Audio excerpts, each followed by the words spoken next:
Éric Bocquet pour le groupe CRCE pour 2 minutes. Merci, Monsieur le Président. Je voudrais d'abord, Madame la Ministre, saluer l'excellente initiative de nos collègues les Républicains d'avoir proposé ce débat sur la régulation des GAFAM. Il aurait mérité même, je crois, plus de temps encore, et j'ai même applaudi les propos introductifs de notre collègue Jean-Raymond Hugonet. En une génération, en effet, le numérique a complètement transformé le monde et nos sociétés. Chaque minute sur la planète, l'être humain produit 300 000 tweets, 15 millions de SMS, 204 millions de mails et 2 millions de mots-clés sont tapés sur le moteur de recherche Google. Les technologies de l'information et de la communication sont plus répandues aujourd'hui que l'électricité sur la planète.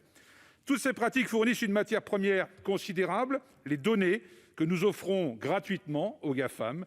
Les entreprises du numérique ont atteint un poids financier et économique considérable. La valeur en bourse de Apple a dépassé le seuil des 2 000 milliards de dollars, soit la moitié du PIB du Royaume-Uni. Mes chers collègues, le débat n'est pas aujourd'hui d'être pour ou contre le numérique. La question est bien de la nécessité évidente d'une régulation.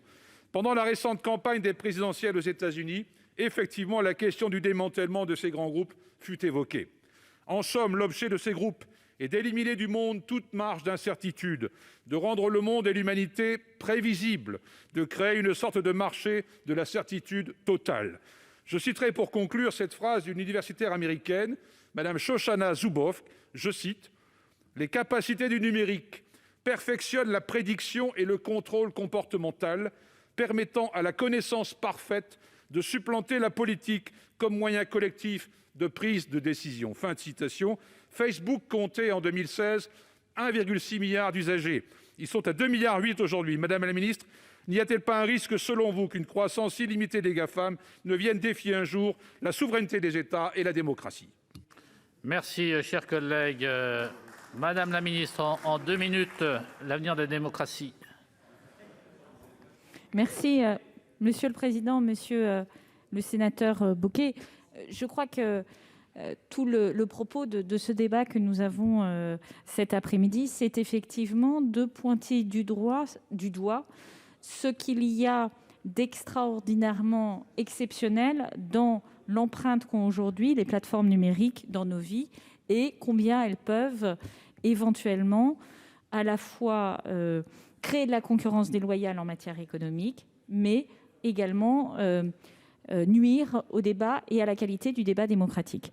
Et tout l'enjeu que nous avons et qui nous appartient à nous, responsables politiques, et ce n'est pas une question nationale, je le redis, c'est une question internationale, c'est une question de responsabilité de l'Union européenne et des différentes instances du multilatéralisme, c'est comment nous mettons en place une régulation qui ne tombe pas dans le piège de la censure, parce que le piège peut être assez rapidement ouvert et on se souvient des questionnements qu'ont pu susciter le retrait de droits à certains comptes un peu emblématiques en tout début d'année d'un personnage qui avait une fonction très importante.